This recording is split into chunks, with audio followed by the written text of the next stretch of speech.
Honest J. Nowak. Oh yeah.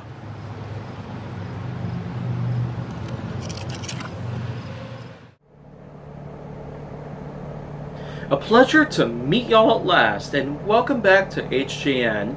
So now, seeing as I'm probably just recovered from all that stuff that I've talked about in the last episode, I'd say it's about time I go ahead and move on, because after all, if there's one other thing right now that I should talk about, it could probably be about the cactus. One of the most recognized plants from the desert. And probably one of the only plants to ever exist in the desert, but that's probably just besides the point. So when it comes to the cactus, or cacti, as it's referred to based on plural, why not just call it cactuses? Because, I mean, if you could call passes based on plural usage, why not just call it cactuses, not cacti? I mean, yeah, I'm kind of putting up my gripes about linguistics again, and pronunciations and phonics. It's gotten out of control, I know.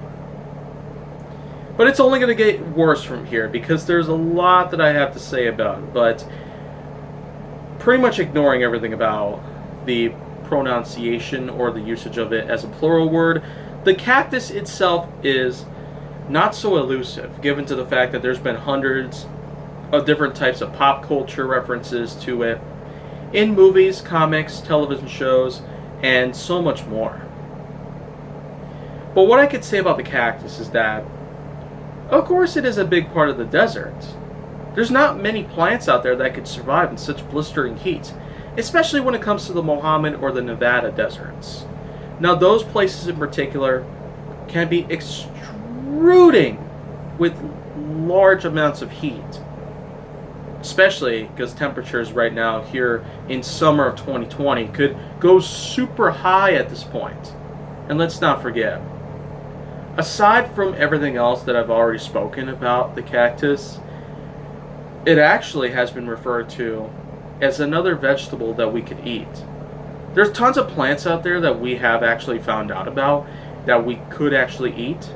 And there's tons of different species of plants out there that are particularly edible, but there are some that are not so savory.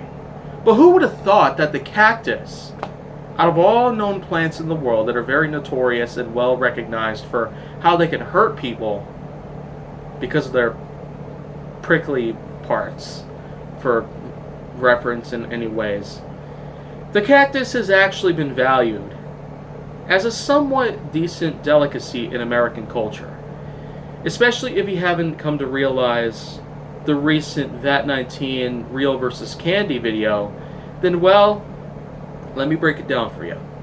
Cactus is much like other green vegetables, and I've talked a lot about greens before, so let me just refer back to the vegetables episode in which I talked about greens, specifically the types of vegetables like spinach, kale, peas, and so much more, that are all in the color of green. And they do provide a lot of good vitamins and minerals and the like, and nutritious value for your everyday diet. The cactus itself has also been considered to be a nicely put edible green vegetable. And of course, in spite of its rather infamous nature for poking and stabbing, simply put because, well, I mean, it is a prickly plant, one of those types. The cactus, of course, can actually be seen as rather tasty. And this is quite a mind blow, actually, in recent culture. We've very much begun to discover the true values of some things out there in most nature and the like. But still, I will say that the cactus itself does have a lot of value itself. Not just for being a plant, something that can be treated as a natural delicacy that we can have, but still, there's probably a lot of other usages for it as well, including the fact that it can be a source of water if you were able to get access to it. Cacti can certainly become a usage of water and food, which is incredible. I mean, this puts it in a spot where tomatoes and cucumbers can also be put at. So technically, cacti is just one of those vegetables that happen to be a source of water and a source of food. But still, there's probably a lot more that we have yet to learn about the cactus itself, because it's still kind of elusive. But let's probably just leave all that to the professionals. And if you want to see more, go down to my channel. Make sure that you like, subscribe, comment, follow me on social media, and stay on the Hollywood side.